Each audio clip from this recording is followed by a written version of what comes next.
Hey everyone, welcome and thank you for joining me today. I'm your host, Shelly Kino. Hashtag No Limits is about limits that are put upon people, but who have busted through those limits. Ophelia said in Hamlet, "We know what we are, but not what we may be." I believe this to be true and that there is no better example than the caterpillar turning into the butterfly. The caterpillar literally dissolves and its cells reform into a butterfly. As the butterfly emerges from the cocoon, it has to struggle in order for its wings to be strong enough to fly. Obviously, this is no easy process, but neither is breaking through limits that society has set upon a person. But just like the caterpillar, when we believe in ourselves, we can accomplish more than others might think. If we have a support system around us to encourage and facilitate our growth, even better. One area where I have seen societal and educational limits, being a former special education teacher, is on children with behaviors and people with anxiety. And that brings me to our guest today, Cassie Leutenegger. I hope I said that right. Yes, you did. From Adventures in Behavior. Welcome, Cassie, and thank you for joining me. Thank you for having me. So, Cassie, you are a BCBA. Tell the audience what that is and why you wanted to become a BCBA. Sure. So BCBA stands for Board Certified Behavior Analyst, and it is a national certification for people who work within the applied behavior analysis field. It is a master's level certification. So if you hear BCBA, you know that person has a master's degree. It also includes 1,500 plus hours of independent field work. And that's supervised. So it's, a lot of times people describe it as similar to having like a law degree and law certification or something like med school. There's an exam and it's incredibly hard. And so I decided I wanted to pursue that after some particularly difficult first years in my special education career. I started out in a life skills classroom and then moved into a program for kids with emotional disturbance and really, really struggled. And I just knew that I didn't have enough, even with the master's degree program that I pursued, which was not ABA.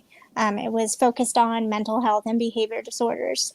I needed more. So I went back and I did a postgraduate certificate. And so, it really has transformed my teaching practice and how I am in the classroom. And it's definitely really pushed me for sure. So you are still teaching in the classroom then? Yes, I teach. Somewhere, wherever it's happening with COVID. Right, and I don't know right now what our district's plan is. Yes, I am a special education teacher full-time, and I work part-time doing in-home ABA therapy. And I usually during the school year work on Sundays and then pick up more hours during the summer. Okay, great. So I'm glad you explained how extensive getting the BCBA is, because I have looked into it because I really do love digging into those behaviors. I'm a believer that all behavior is some sort of communication. And so I really enjoy that. And that seemed to be where in my teaching career, I tended to get the most fulfillment. I enjoyed working with all of my students, but there was just something about changing the behaviors that a child was having that were very inappropriate and helping that child understand why they had those behaviors, addressing that issue, and then helping that child find more appropriate ways to exhibit those feelings and, whatever it was that was causing those behaviors. So do you find that with your students as well, that communication, our behavior is communication? Oh, for sure. So, all behavior serves a purpose. And there's 4 functions of all behavior. even like us talking right now, there is a function to this. We want to get someone's attention, right? Mm-hmm. So the 4 functions are attention, access, so to a tangible or an activity, um, escape from a person or activity or sound or something like that, and then sensory, and that's something is internally giving you that reinforcement. And since you brought that up, that makes me think of functional behavioral analysis in special education, in IEPs, in the individual education plan. Do you, with your BCBA now, perform those in other districts, or do you still just do them in your own district? And do you find that it has really helped you to write a really good behavior intervention plan? Yeah, so in Texas, usually the district has a behavior specialist or BCBA, or the LSSPs are responsible for that. Teachers are not allowed to do formal functional behavior assessments, which just drives me crazy because I can do it. Right, yeah. I can see why that would be annoying. And I would be able to turn it around a lot faster than somebody who has so many assessments across the district. And that's not a dig at them. It's just Right, that no, I'm with those kids all day long. right. So so I don't personally within my classroom get to do it. I would love to consult with other districts, but I haven't had the opportunity to do that.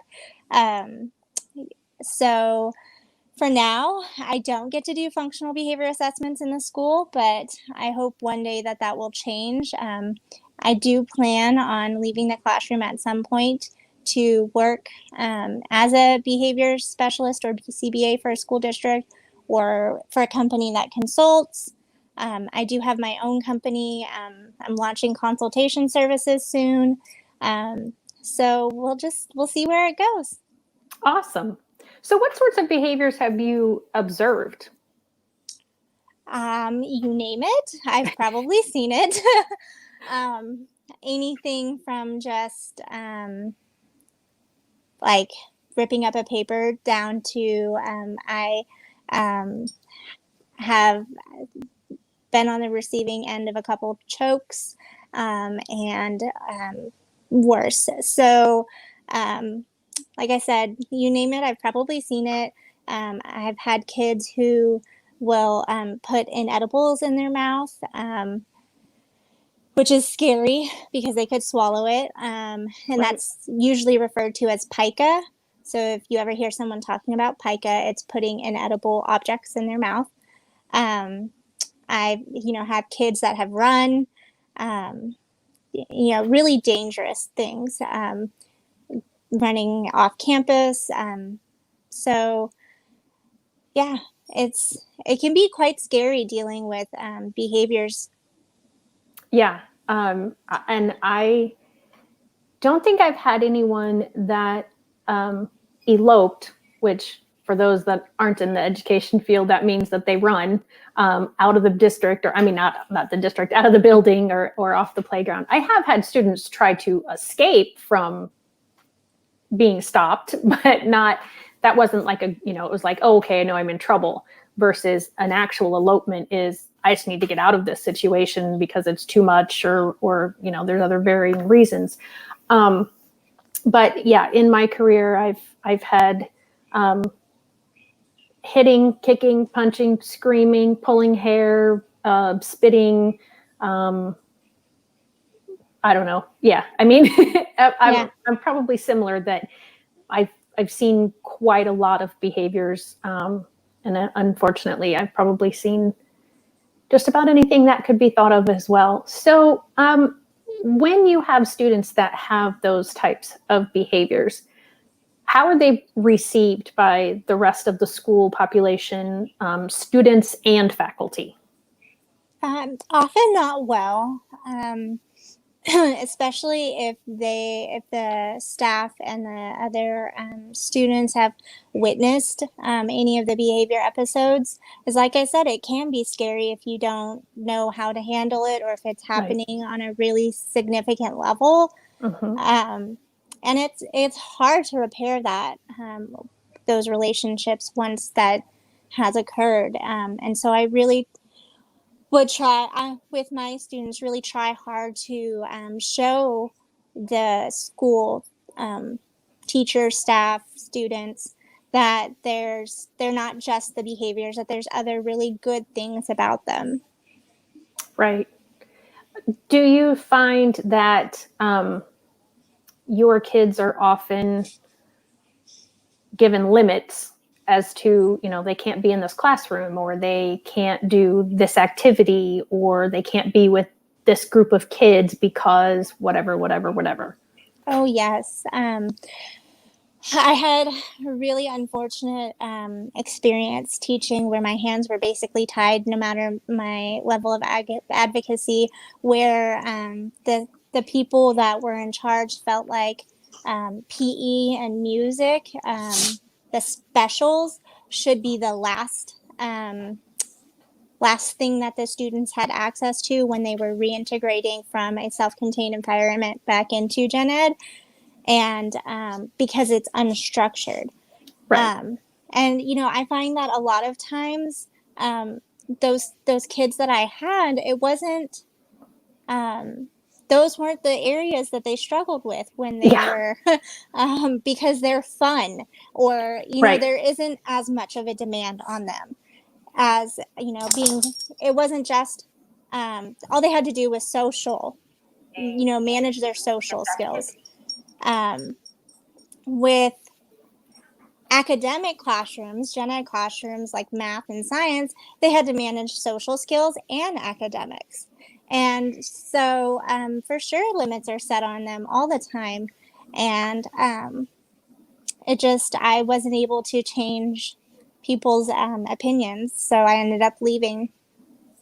Yeah. That is a tough situation, because I think we can see behind the behavior.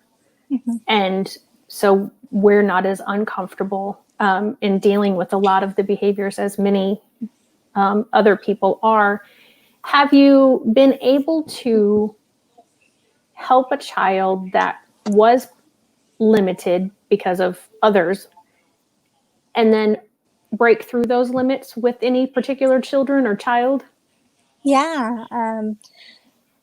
Gosh, it was my third year teaching, and I had probably the two most severely aggressive students on campus in my classroom. It was just me and the two students, and we ended up being able to hire a para and brought in a behavior specialist to the campus. He wasn't just for my classroom, because we did have two self-contained classrooms for behavior and an inclusion program that was separate. And so we had quite a few students with behavioral challenges on our campus. But the team, the three of us, I would say, we were able to take those two students from 4 or 5 episodes of aggression per day down to it occurring once every 2-3 weeks. Awesome. And I ended up leaving at the end of that year because we were moving. But I'm sure that they were able to continue to make progress and start to reintegrate back into the general education classrooms. Yeah, that's the kind of stuff that I just love, because I know that it can happen. It's not guaranteed with everybody, but with the right help, with the right support, so many of our kids with behaviors are able to be reintegrated with their general education peers if they had to be in self-contained classrooms or excluded for whatever amount of time or subjects. So a lot of kids exhibit their behaviors because of anxiety. And as you and I talked about before this started, both of us deal with our own anxiety. How has that affected you? It's it So I'm sure I've always had anxiety. I've only just really in the past several years realized how that what I feel is not normal. Um, because anxiety is not something you can see, Right. and so it's not normal to excessively worry about every single thing all day long. It's not normal to panic over little things like technology not working. So, in the past few months is really when my anxiety has gone to like just a whole new level. And I'm sure that COVID stuff has not helped. Yeah. I'm sure that's partially contributing to it. But, there's been times where I've canceled activities because I'm not in the right frame of mind to go. It has made wanting to go back to school extremely difficult this fall. Um, and so and it's not like one big thing that I've noticed how, it's impacted me. It's all of the little things. Mm-hmm.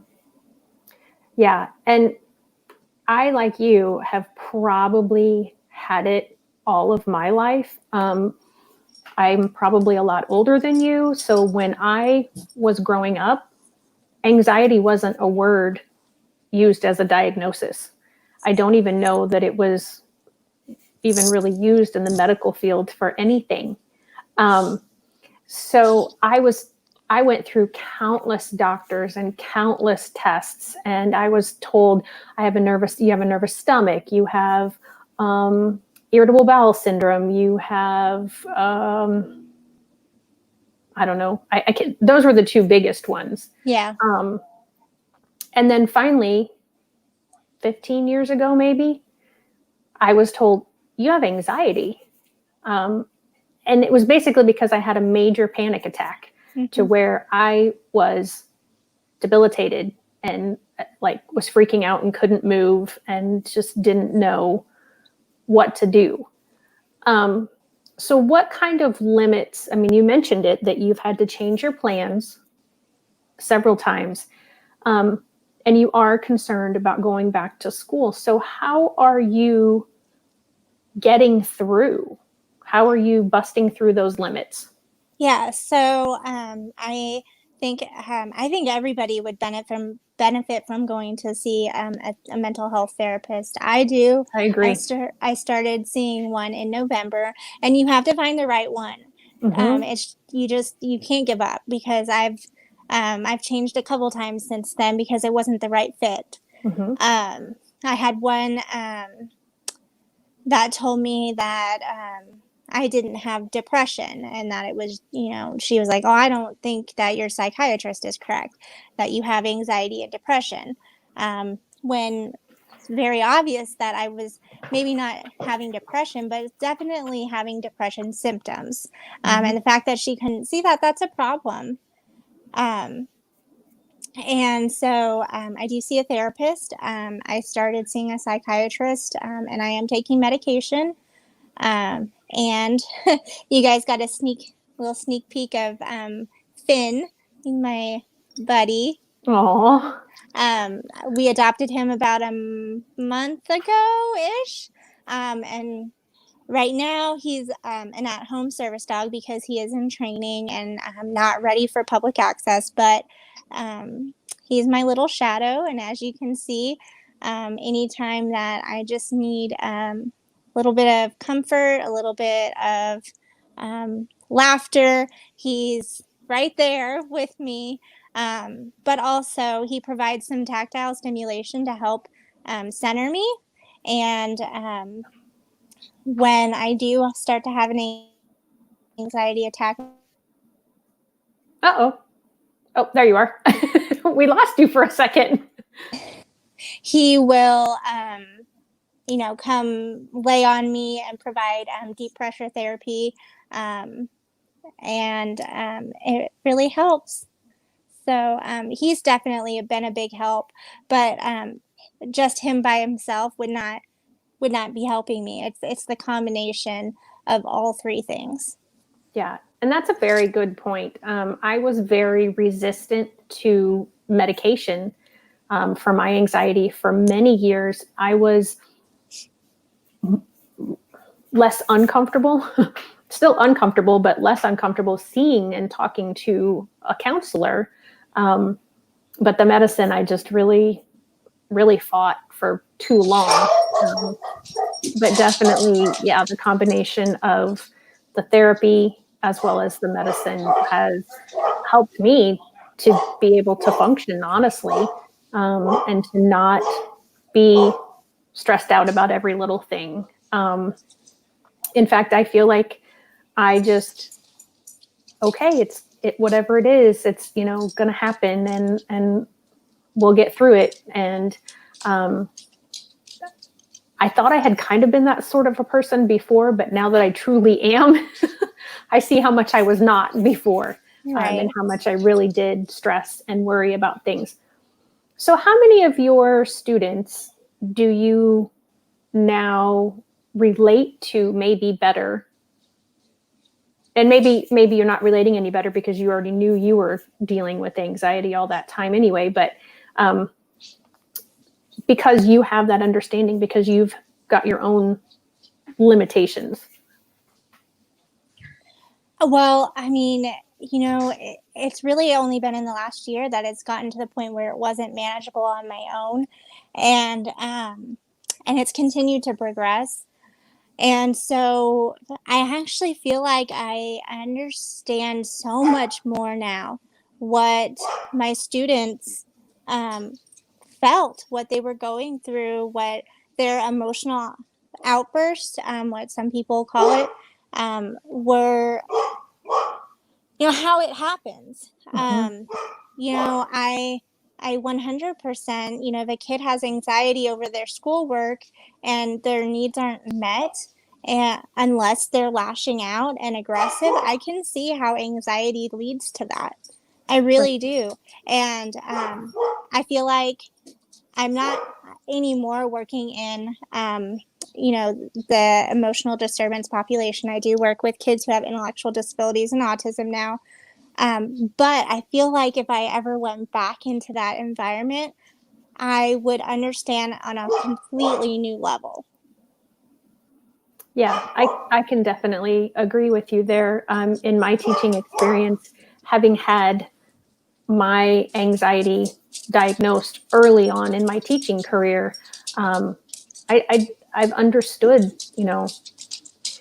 anxiety from a kid's perspective a little bit better because I had had it my whole life, and it just never was given the right name, and was, I was told, oh, she's just making it up. Oh, she just doesn't like to go to school. Oh, she, whatever. And to no fault of any of the medical professionals, like I said, it just wasn't a thing that was known then. Do you find that it's difficult to get others to understand what it's like to have anxiety?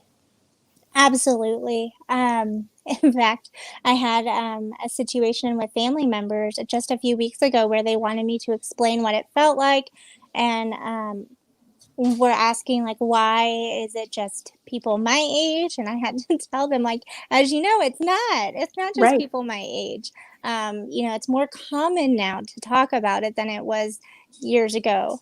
And so yeah, I mean, it's not something that's still very widely understood. Um, it's definitely, it's definitely, we still have a long way to go before it's understood and accepted in the same way that ADHD is, the same way that autism is become. Yeah. And because it's another one of those invisible disabilities, I think that makes it that much harder. And so many people, and I'm sure you've heard this phrase too, oh, just get over it. Oh, just stop worrying. Oh, calm down. Oh, I told you not to worry about this test because it's not a big grade, or you're not going to take it for a grade. Right. those words are not helpful. Right.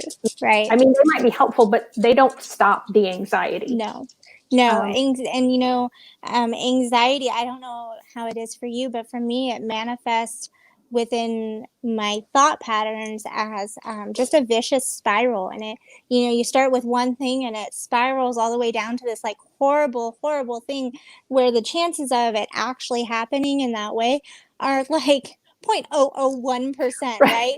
Yeah. But you can't stop. You literally cannot stop once you get going. And I don't think people understand that. Right. Yeah. And I think I'm getting a little better at slowing the thoughts down, and possibly, I think sometimes I have gotten to a point, because I've been dealing with this for, 15, 20 years now, where I have the therapist and I have the medicine. And so I feel like I'm maybe in a place further down the road than what you are.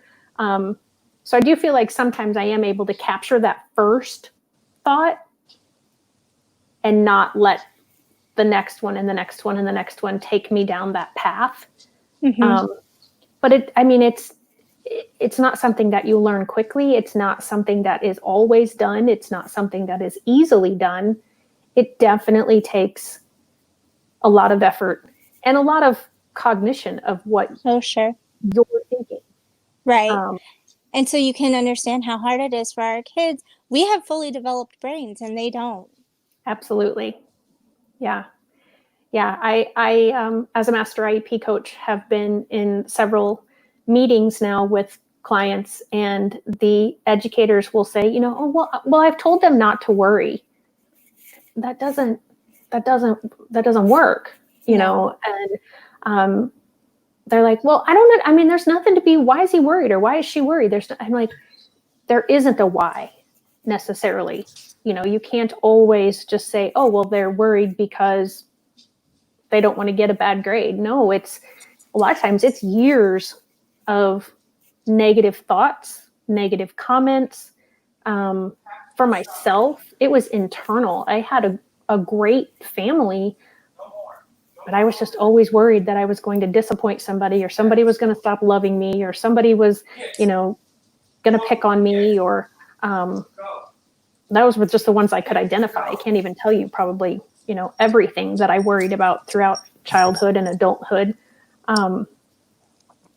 So it's definitely, anxiety is definitely being limited as far as what people think about, and what we can do for it. So I so appreciate you joining me today. Is there anything that you would like to add, or anything that you want to say before we wrap up? I don't think so. I think we touched on a lot of things. I would just say, make sure that you're advocating for your kids. Yes. Yes, absolutely. And if you feel like you need help doing that, I mean, that is what I do, but I mean, you can follow Cassie. She's Adventures in Behavior on Facebook and Instagram. Anywhere else? I'm on Facebook and Instagram, Pinterest, although I'm not on there as much. And I do have a blog, adventuresinbehavior.com. Teachers pay teachers, adventures in behavior. On my blog, I've started a new series about ABA in the classroom and how your everyday teacher can implement it. And so I'm really enjoying that right now. Awesome. Awesome. So much. Well, Cassie, again, thank you for joining me today and being part of the #NoLimits group. As we said, there's lots of places where you can find Cassie, and I am on most of those as well. I'm on Facebook, Instagram, YouTube, LinkedIn. I'm not on Pinterest yet, but I'm afraid if I get on there, I'm never going to get off. I'm just going to be, so enthralled with everything else that's on there that I'll never leave. But so yeah, I hope to be there as well someday. So if you like this video and you've enjoyed this interview with Cassie, please hit the like button. Or if you're watching this on YouTube, like this video with a thumbs up, and then also subscribe to this channel. On Friday with Fran this week, we will be discussing a 504 plan and an IEP from a parent perspective. Her children have had both, and so she has some interesting insight and perspective into that me as a former teacher don't have. So that will be here this Friday, July 20, not 30th, I don't know, whatever this Friday's date is, at 1 o'clock Central Time. Next week on #No Limits, I will be interviewing someone who went through school with a specific learning disability and now has her own business as a speech language pathologist and has gotten a bill passed in her home state for something called dignified changes. And if you don't know what dignified changes are, you might want to look that up before joining, or just join and you'll find out that next week. So again, I'm Shelley Kino. I'm an educational consultant and master IEP coach. Thank you, Cassie Leutenegger, for joining me from Adventures in Behavior. And if you have any questions, leave them in the chat. And if I can't answer them, I will be sure to get a hold of Cassie and ask her those questions. Thank you so much, everyone who joined us, and will watch this in the replay.